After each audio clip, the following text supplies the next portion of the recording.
An owl called wrong on Hickory Ridge. I listened. That's when the bones stepped out on the road. I was 19 the autumn the owl spoke to me. The air had that sharp, clean bite, and the hickories along broken cart road rattled like bones in a gourd. I was walking home from the night shift at Turner's sawmill, boots aching, shirt stuck to my back with sawdust and sweat.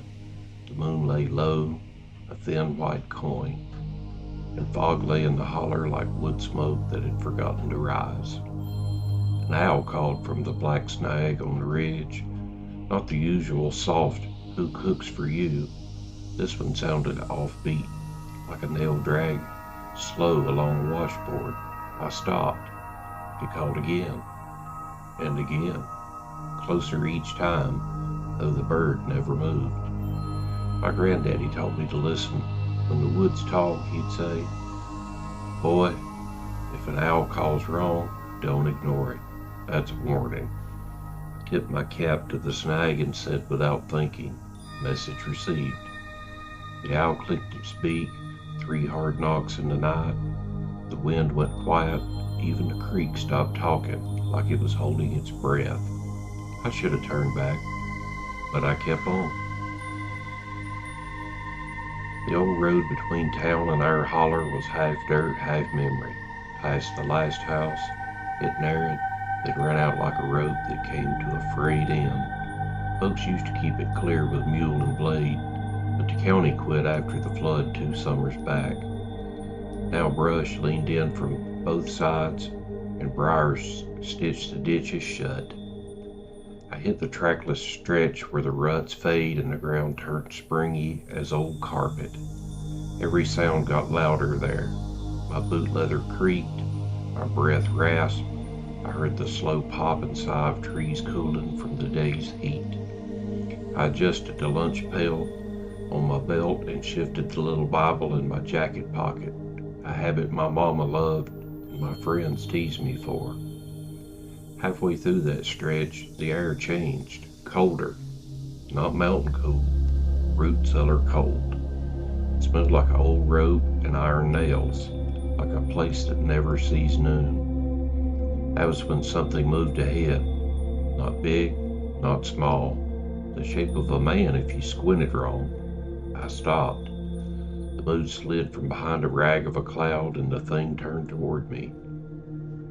It had no face, just the suggestion of one, like chalk rubbed thin. What I saw clear were bones, clean, not white like a cow skull, more like candle wax that had yellowed. Shoulder, rib, arm. It was a man made of bones, with no flesh at all. I didn't run, not because I was brave, because my legs forgot what running meant. The bones man stood crooked, like he had learned to walk after death and never got the hang of it. When he stepped, the leaves didn't crunch, the ground made a hush sound, like sleeves sliding off a hanger. He had a long rope of something around his chest. I thought maybe it was a vine. Then I saw the knots and frayed end. It was a loop of an old tarry rope, crusted like it'd lain in water a long time. I said, "In the name of the Lord Jesus, what are you?" The bones man lifted his head. I thought of the valley of dry bones the prophet saw. "Son of man, can these bones live?" I remembered the verse clear as day, though my mind felt fevered. He didn't speak with words. He spoke with a feeling that dropped in my chest like a split log. A simple stab of need, not hunger, not thirst. The need to be touched by the living, to be laid down in peace. The rope scraped his ribs as he shifted. The owl called again, farther now, like it wanted no part of what came next. I took one slow step toward him. He moved too, quick, and the need to become a pull. He hit me like a cold wind with hands, no skin, no meat, but the grip was fierce. I went down to one knee, boots skidding in the leaf litter. I shoved back, palms burning with cold, felt the smooth bow of his radius bone under my hand. He was strong, not heavy, but strong the way a tight spring is strong. He tried to bend me face first into the dirt. I twisted and rolled, shoulder first like my wrestling coach taught us in school, and came up into a crouch. He didn't breathe, but I heard clicks and tiny knocks like deer hooves on stone, all from those joints working. I locked his wrist bone with both hands, and the cold shot up my arms to my teeth. My jaw rattled. I sucked in the air and said through chattering, "You got no right." My voice sounded small. He shoved again. I felt a rib under my forearm. It gave a little, not like bone should. Everything about him felt almost weight, almost heat, almost pain. That almost scared me the worst, more than any raw hurt, because it meant he was borrowing from me to finish the rest. I remembered the story of Jacob wrestling through the night, refusing to let go till he got a blessing. I figured this was that in reverse, kind of unblessing, looking to settle in my bones. I broke the hold and staggered back. He matched me. Shoulder bones rolled like knuckles under thin cloth. No cloak, though, just the look of it. He wasn't trying to kill me. He was trying to keep me. I yelled no. The shout went thin as paper in that cold. He lunged. I met him. We crashed together and rolled. My hand struck something buried, not rock. Wood? I scraped leaves away with my boot as we wrestled. A board showed, then another. Quick jabs of moonlight caught the rust of a bent nail head.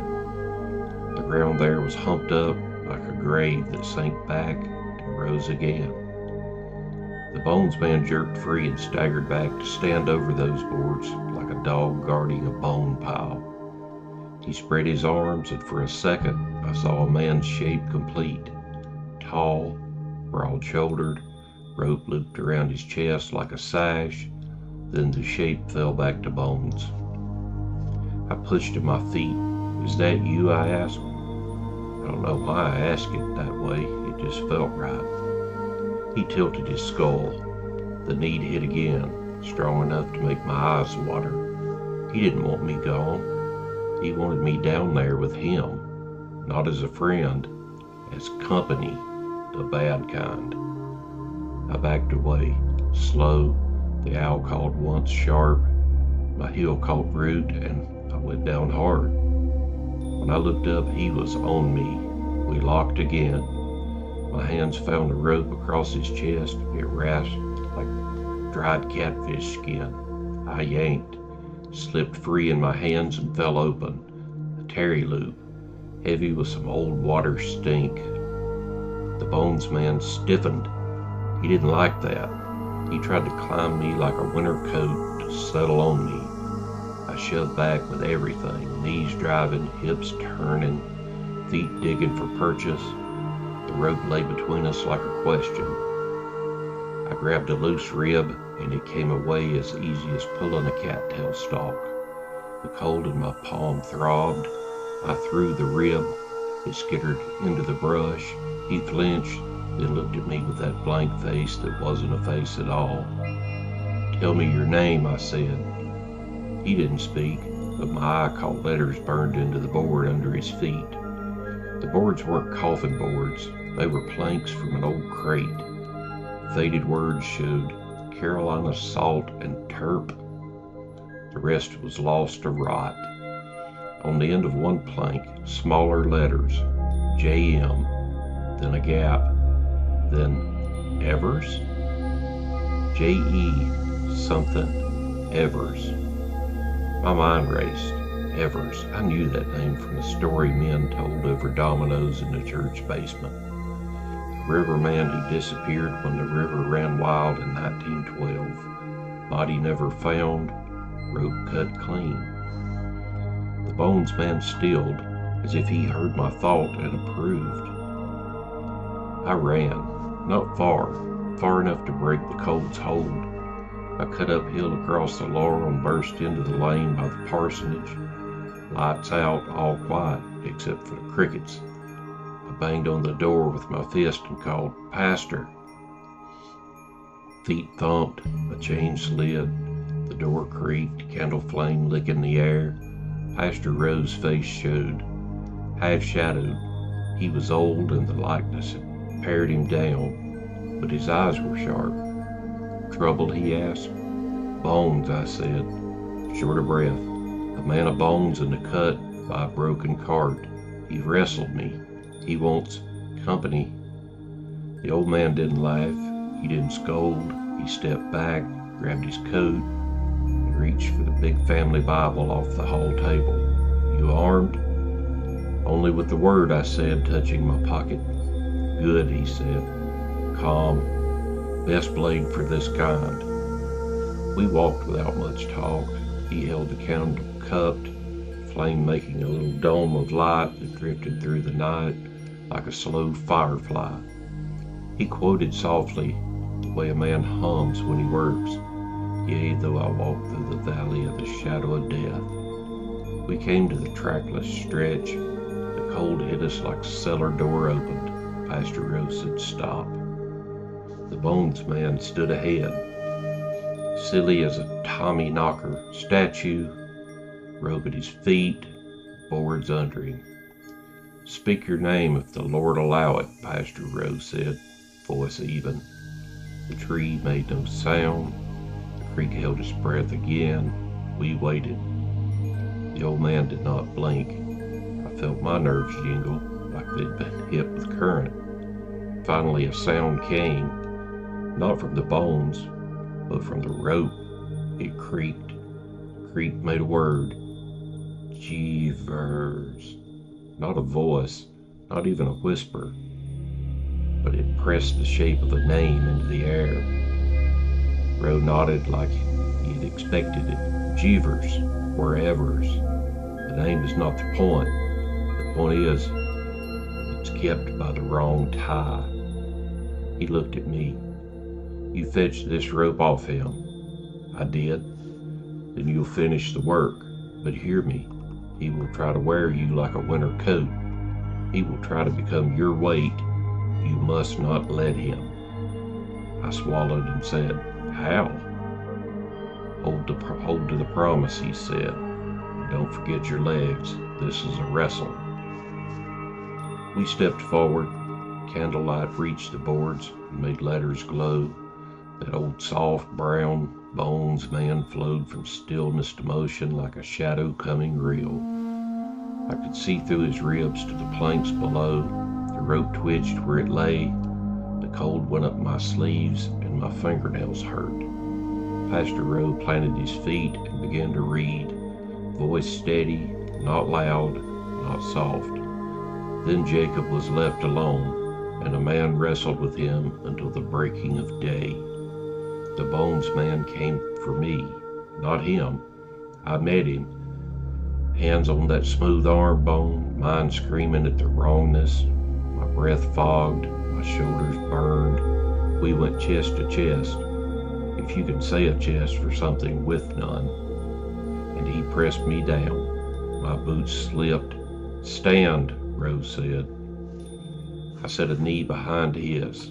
No knee to catch, but I found the angle where his hip joint did not like to bend, and I drove through it. He fell sideways, weight not weight, impact not impact, like hitting a pile of dry reeds. I followed, trying to pin him the way Coach taught. There was nothing to pin. He flowed. He grabbed for my neck. That cold tried to settle in the hollows of my collarbone. I twisted, dropped my shoulder, and broke his grip. My right hand found the rope. "Take it," Rose said. I looped the rope once around his chest, then twice. Not binding to hold him, but binding to mark him as not mine. The rope smoked where it touched. The smoke smelled like the inside of an old church bell. The bonesman jerked as if the loop stung. "Say the psalm," Rose said. I coughed out, "The Lord is my shepherd, I shall not want." The bonesman buckled. The loop slid high and tightened around the shoulder bones. I held on. "He maketh me to lie down in green pastures," I said. The bonesman eased, just a hair, like the words slipped a wedge in somewhere invisible. "He restoreth my soul," I said louder. He slumped, not to give up, to listen. I leaned close and said, "You ain't mine, you ain't welcome in me. You are seen, and you will be laid right, but you're not wearing me." His head turned slow.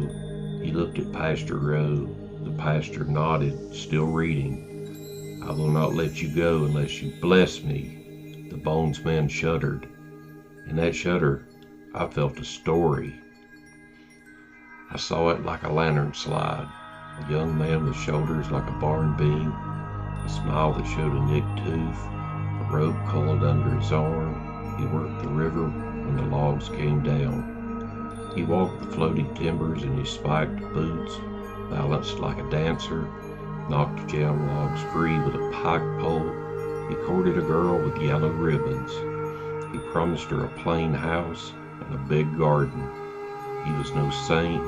He drank some, he fought some, but he prayed when the water rose high, and he wore a small cross on twine.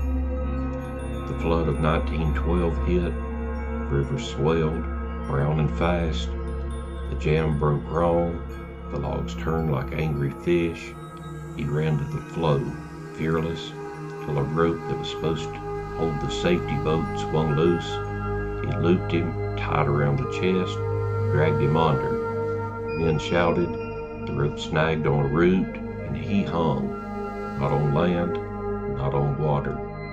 In that cold place between, the men could not find him. They said the river took him, but the river had only kept him, wrapped in a rope and silt, set down in a side cut where the current forgot him. Years later, a flood filled the bank back and laid him up in the notch by a broken cart road. Wind and rain fretted off the mud. Boards fell from a washed-out shed upstream and drifted down to rest against his ribs. Boys dragged more boards to hide what they had found because it scared them. The rope stayed, so did the want to be claimed, to be put right, to stop hanging between. The slide faded. I stood on the leaf-littered ground, breathing steam. "Jeevers," I said, trying the name, "you were taken wrong. You weren't buried. You were not prayed over. You were not laid to rest." The bonesman made that sleeve on a hanger sound again. "You want me," I said, "because I am warm, because I walk and breathe. But that ain't your road.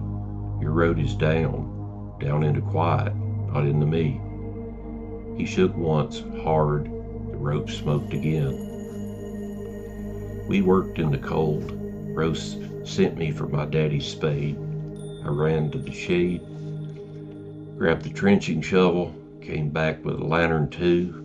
The bonesman did not flee. He stood, watching, with that posture that said he could flow at any second, but he chose not to. We picked a place away from the half-rotted boards, a patch of earth under a white oak that had seen 100 summers. The pastor read as I dug. The soil came dark and rich. It hit a layer of sand and a scatter of old square nails. Farther down, the dirt dampened, then steadied. We dug a bed that would hold him. "Bring him," Rose said. I did it gentle. I lifted the bones like they belonged to a friend. They were light as dry cane, but wrong in the hands. He did not fight. When I set him down in the earth, the cold eased a breath. I laid the rope beside him, not around him.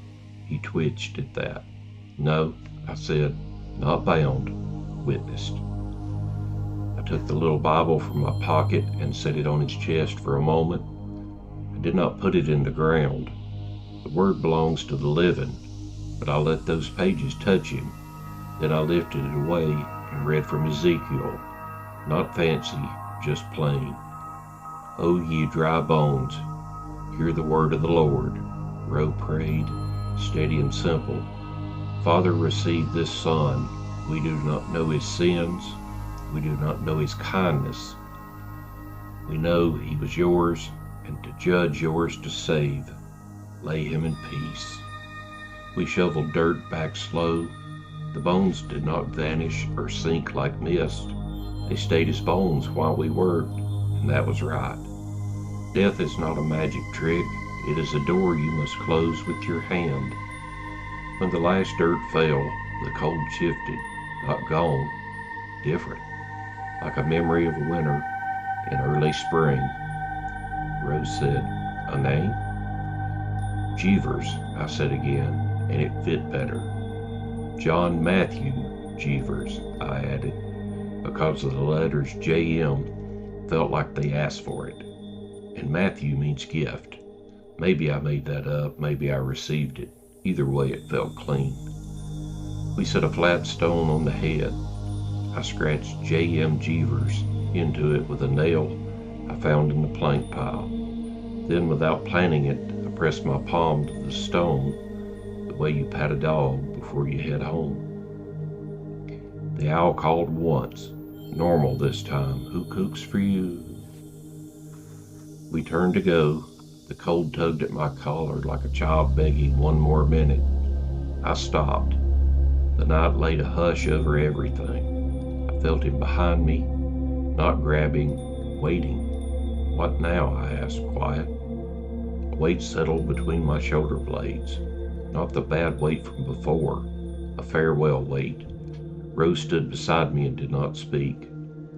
"Bless me," I said, "not to the bones, but to the one who made both of us. If I have to carry any of this, make it the kind that straightens a man." The hush held, then the weight lifted. A breeze came low through the oak leaves, smelling of tannin and creek stone. We walked home. I slept hard. I woke at noon with a fever, sweat, and the faint smell of river rope in my sheets. My supper, it was gone. A week later, I went to town to fetch nails. On the way back, I stopped at the church and checked the records, a few ledgers that live on a bookshelf nobody does. I flipped the pages with my sawdust hands, careful. 1912, 1913. Flood year entries were short and grim. Lost, mule team. Lost, 3 hogs. Lost, one Mr. J.M.G. The ink washed out, blurred where a wet finger had dragged it. But there were other notes. Prayer request for a young widow with yellow ribbons. A line in the minutes about a collection taken for a grave marker never used. I closed the book. I wasn't called to chase it down. The dead had been set right. The living must set themselves right or ask for help. I walked back down to Broken Cart Road and left a small bunch of river cane by the oak, just something green to mark the spot. The night owl called soft as a lullaby. Winter came early. The cold had the same edge, but not the same depth. When I crossed the trackless stretch, I felt watched, the good kind. If it got too busy and I forgot to pray, the owl would let out one crooked call from Hickory Ridge, and I'd remember. Sometimes I'd say the psalm under my breath and touch the stone as I passed. Folks asked why I started keeping a spade and a length of clean white rope in my truck. I said, "You never know," and I left it at that. If anyone asked more, I told them the plain version. I buried a man who needed it. They would nod. In these hills, that's enough. I married 2 years later. On the day we said our vows, the creeks set back and ran clear as glass. At the reception, an old woman with hair like winter wheat came up, touched my sleeve, and said thank you. I didn't know for what. I didn't ask. Her eyes were the color of the river when it's shallow and bright. She had a yellow ribbon at her wrist that had surely been bought new this very week. Sometimes at night, when the house is still and the heater ticks, I remember the feel of those old bones in my hands. It doesn't frighten me now.